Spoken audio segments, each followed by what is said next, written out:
Strateji insan qaynaqları idarə etməsi, yəni SIG-yörü. Yəqin ki, bu termini tez-tez eşidirsiniz. Bəs, həqiqətən nədir bu? Sadəcə belə dəbdə olan bir korporativ sözdür, yoxsa şirkətin uğurunun əsl açarıdır?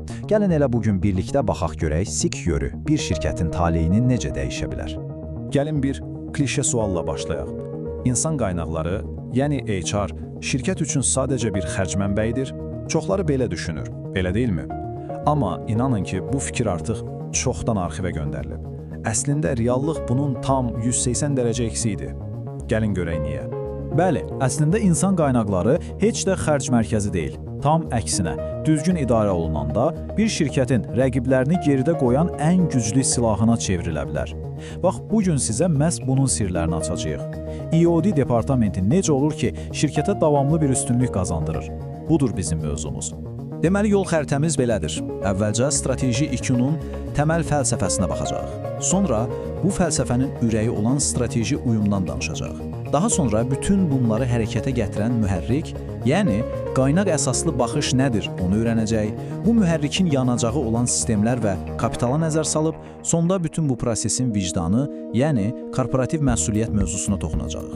Və ilk mövzumuz strateji IQ fəlsəfəsi. Burada söhbət düşüncə tərzindəki köklü bir dəyişiklikdən gedir. Artıq insan qaynaqları sadəcə sənəd-sünəd işlərinə baxan bir administrasiya şöbəsi deyil. Əksinə, şirkətin gələcəyini müəyyən edən strateji bir partnyora çevrilib. Və bilin ki, bu sadəcə bir seçim yox, müasir biznes üçün artıq bir zərurətdir. Baxın, fəlsəfənin özəyi əslində çox sadədir. Təsəvvür edin ki, şirkətiniz böyük bir gəmidir. Strateji IQ neydir?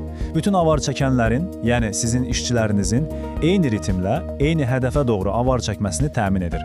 Nəticə nə olur? İşçilər sadəcə işçi qüvvəsi olmaqdan çıxır, sizi rəqiblərinizdən qat-qat irəli aparan o güclü mühərrikə çevrilir.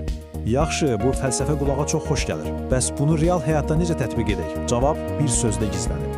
Uyum. İndi gəlin strategiyanın əsl ürəyinə, yəni bu uyum məsələsinə daha dərindən nəzər salaq. Deməli, iki cür uyum var. İkisi də kritikdir. Birincisi dikey uyum. Bu o deməkdir ki, insan strategiyası şirkətin ümumi strategiyası ilə eyni yolda olmalıdır. Məsələn, şirkət deyirsə ki, mən bazarda innovasiya lideri olacağam, onda insan da gedib ən kreativ, ən cəsarətli beyinləri tapıb gətirməlidir. İkincisi, yatay uyum.